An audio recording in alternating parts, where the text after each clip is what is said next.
You have read the books, you have tried the breathing exercises, you have sat in quiet rooms and told yourself to stop thinking, and the thinking only got louder. You understand your own patterns.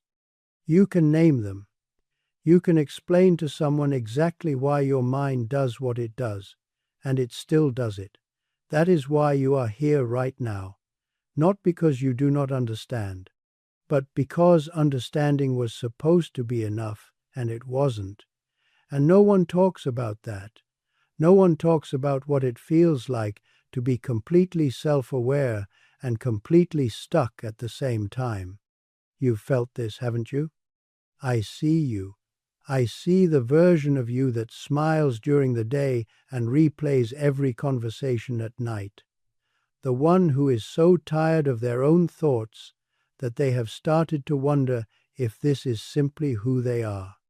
If some people were built for peace and they were not, you were not built wrong. Something was built inside you, without your permission, a long time ago, and tonight I am going to hand you the tool that takes it apart, not with force, not by fighting your mind, by doing something far more powerful, something the ancient teachers discovered thousands of years before anyone gave it a clinical name.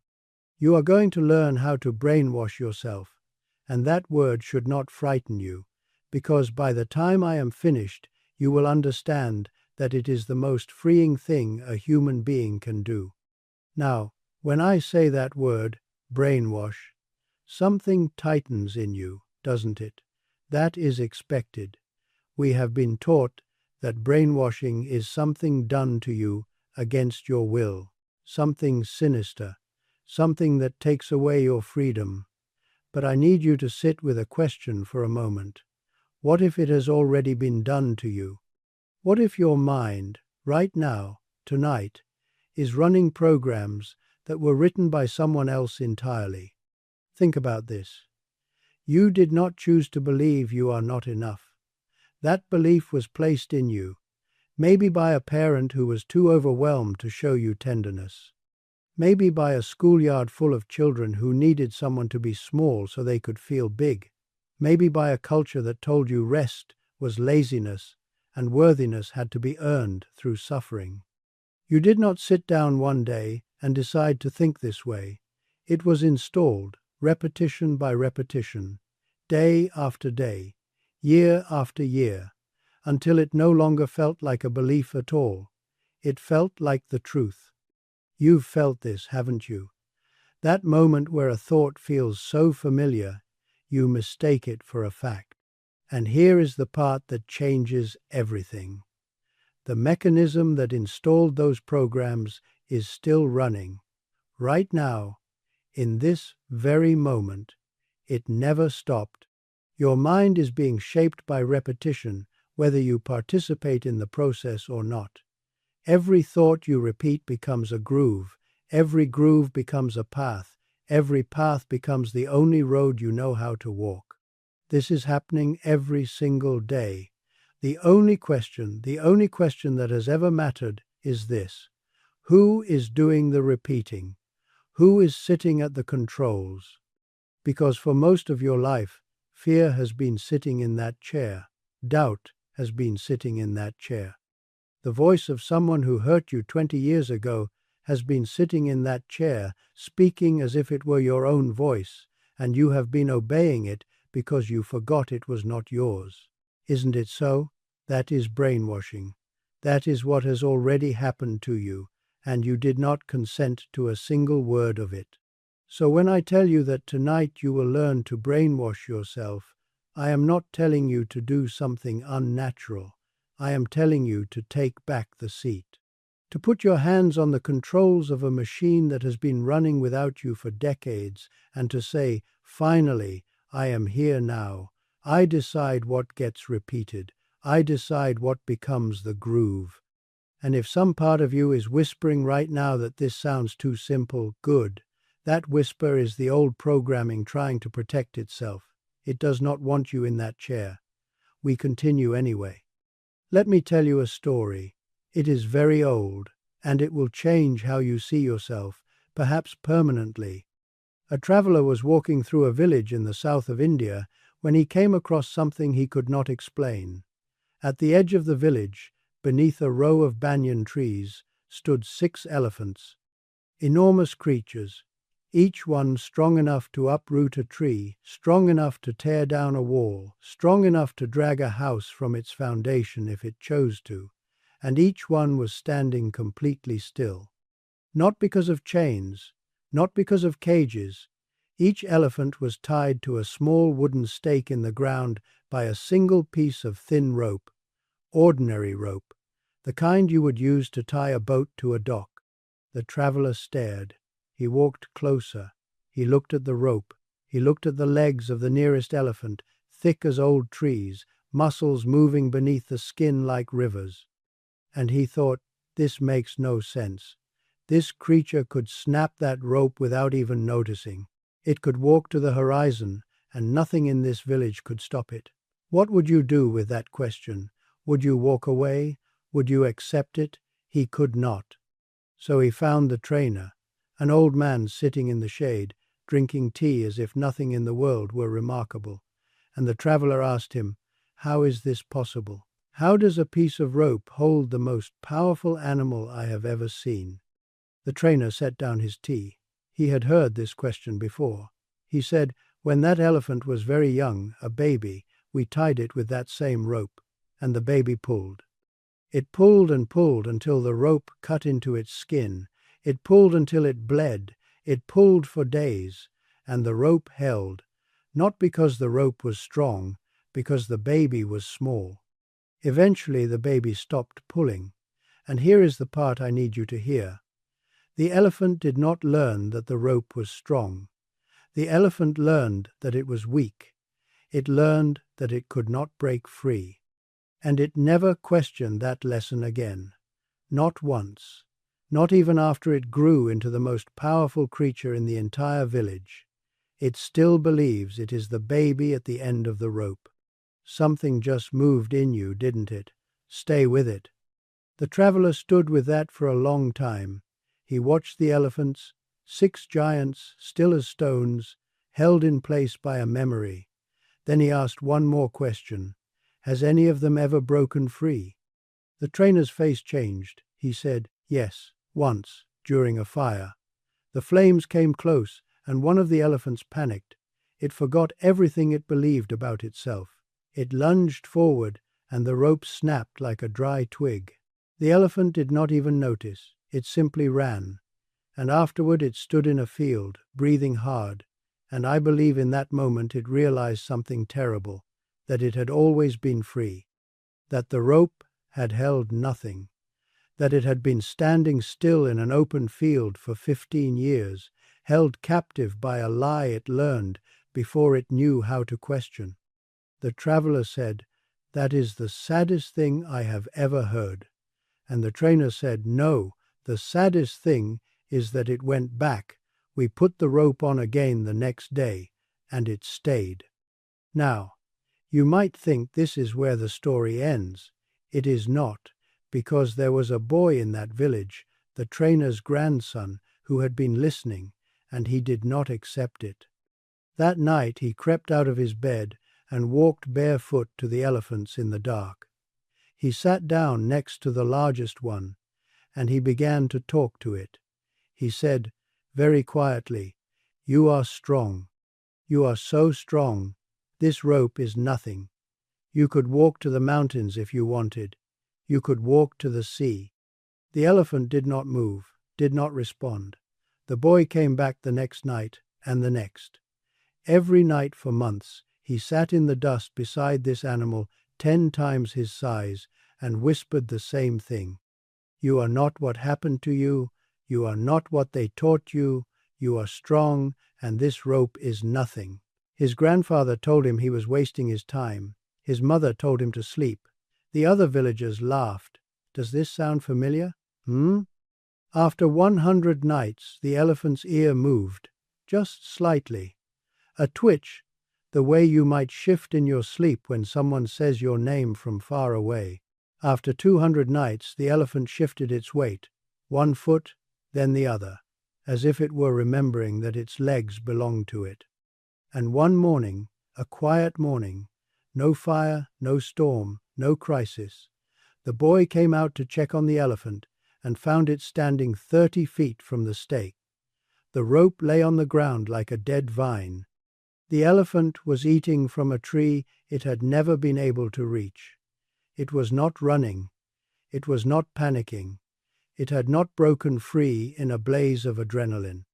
It had simply, quietly, without anyone watching, stood up and walked forward, because somewhere in the long silence of all those nights, a new voice had finally become louder than the old one. The boy sat down in the grass and watched the elephant eat, and he cried, though he could not explain why. I think he cried because he understood something most people never do, that the elephant had not changed. It had not become stronger. It was always that strong. What changed was what it believed, and that belief was changed the same way it was installed in the first place, not by force, not by logic, not by a single dramatic moment, by repetition, by a quiet voice returning night after night, saying the same truth until the old lie simply could not hold. This story is not about an elephant in a village in India. You know that. You have known it since the moment I said the word rope. You are that elephant. The thoughts that keep you small, the voice that says you are not enough, the patterns you cannot seem to break no matter how hard you try, those are not chains. They are rope, ordinary rope, tied to you when you were too young to pull free, and you stopped pulling so long ago that you forgot you ever tried. But something brought you here tonight.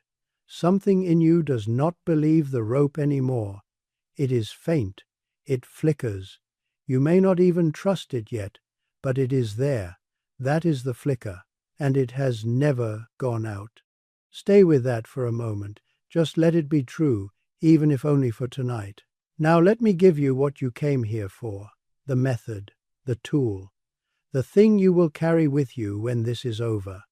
Every tradition, Buddhist, yogic, stoic, and those that carry no name at all, discovered the same truth independently. The mind is shaped by repetition. It was shaped against you by repetition you did not choose. It can be reshaped for you by repetition you do choose.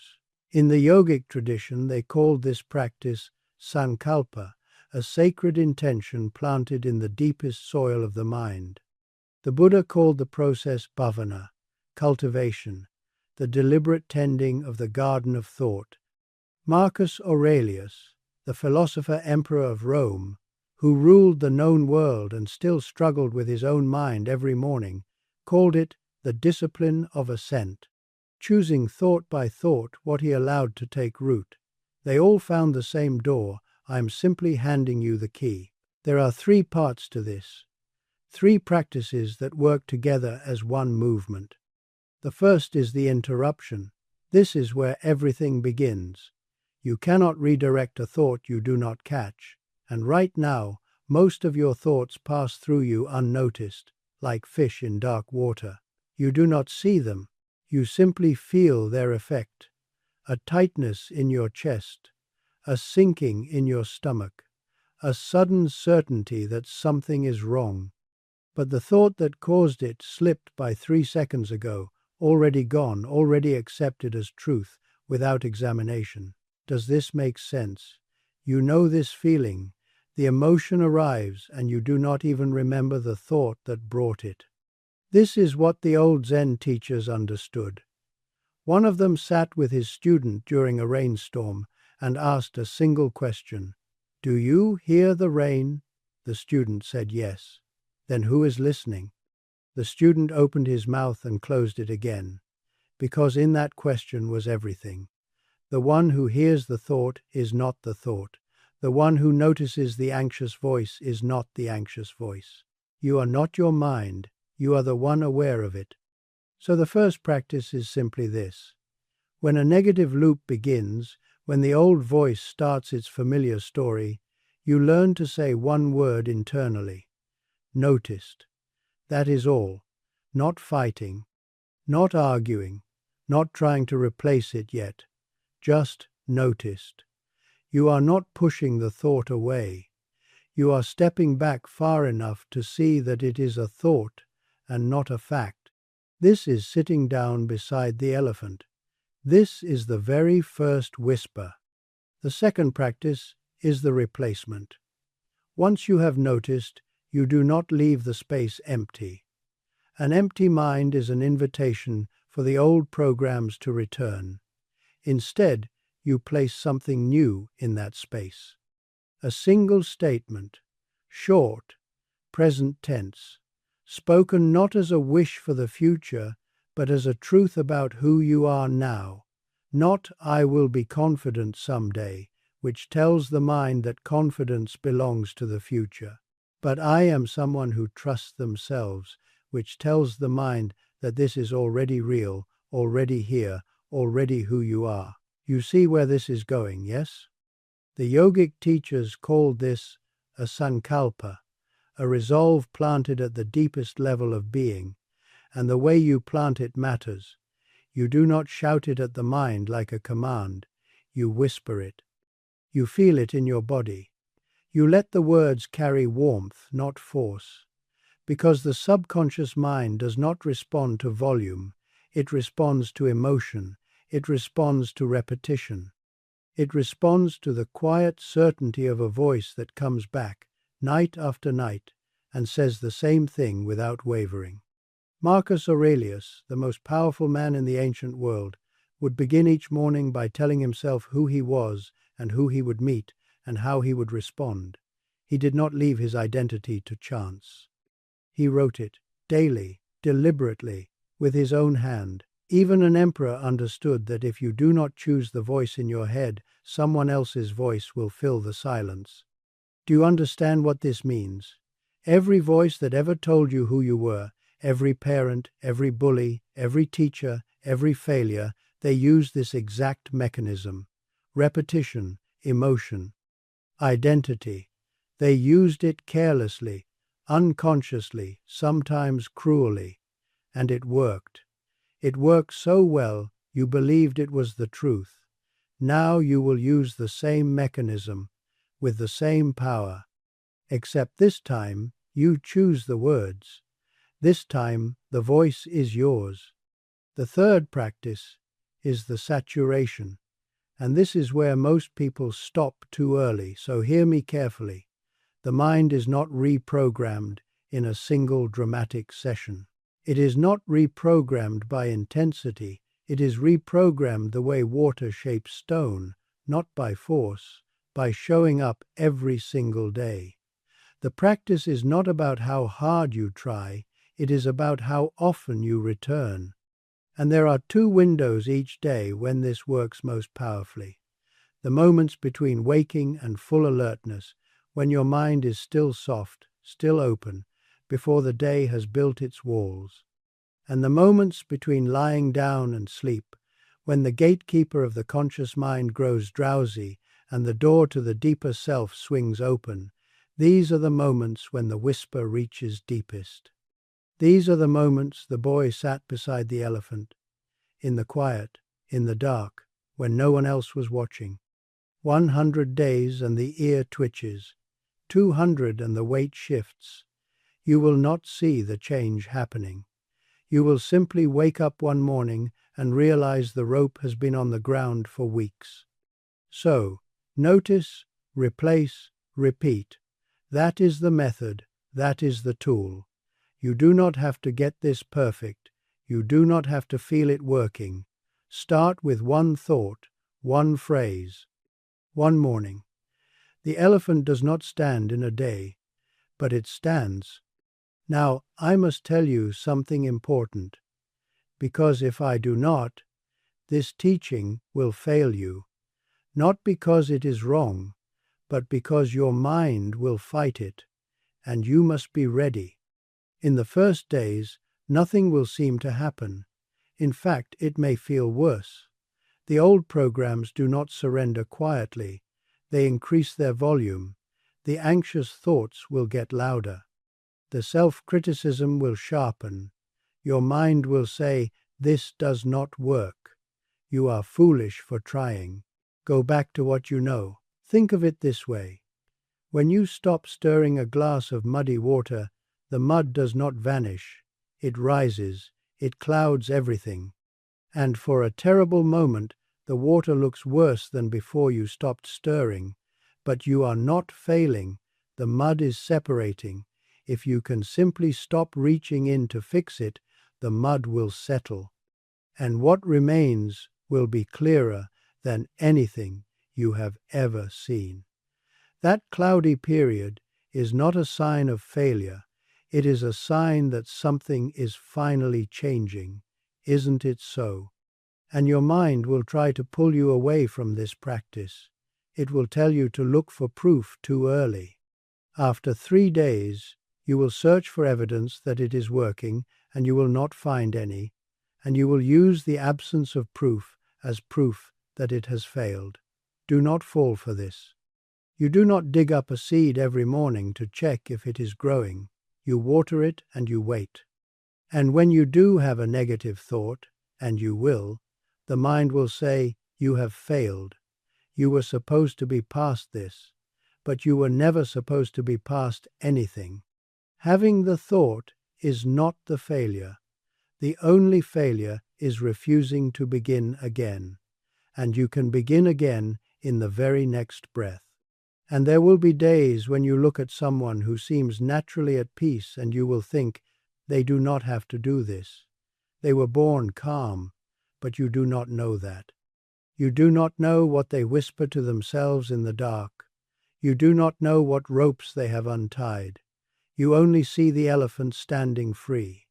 You do not see the 200 nights. You are allowed to be imperfect at this. Hear me. You have permission to forget for 3 days and begin again on the 4th without guilt. You have permission to whisper to the elephant and hear nothing back for months. The practice is not about succeeding.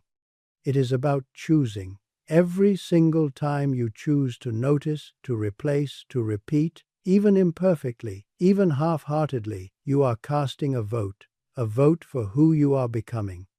And the votes are cumulative. They do not expire, they do not reset when you miss a day. They stack silently until one day the count tips, and you realize you have become someone who was built, vote by vote, in the quiet hours when no one was watching. You do not have to feel ready, you just have to begin. The old brainwashing took years. The new brainwashing will take patience. But you have something the old programming never had. Your conscious participation, your choice, your hand on the controls. Isn't it so? Now, let me tell you who you are becoming. And I say this with gentleness, because what follows may surprise you. You came to this video believing you were someone who cannot control their mind. I want you to notice something. For the last 20 minutes, your mind has been still. It has been listening. It followed a story about an elephant in India. It received a teaching with 3 parts, and it held all 3. It did not spiral. It did not sabotage. It was here. Hello? Do you see what that means? The mind you thought was broken just sat quietly in your hand for 20 minutes. It was never broken. It was never defective. It was untrained. And you have already begun training it, right now, in this very conversation between us. You are not someone who is learning to control their mind. You are someone who has remembered that the mind was always yours. And control was never about silence. It was about choosing which voice speaks loudest. You have already chosen. Somewhere in a village you will never visit, there is an elephant standing free. No storm broke its chains, no fire forced it to run. Someone simply sat beside it, long enough, gently enough, and whispered what was always true. That is what you will do now, not becoming someone new, remembering someone ancient. The one who was here before the programming, before the fear, before the rope. So tonight, when you lie down, and the mind begins its familiar noise, do not fight it. Simply sit beside it. Place your hand on the elephant's great, tired head and whisper. Whisper what is true. Whisper what you choose.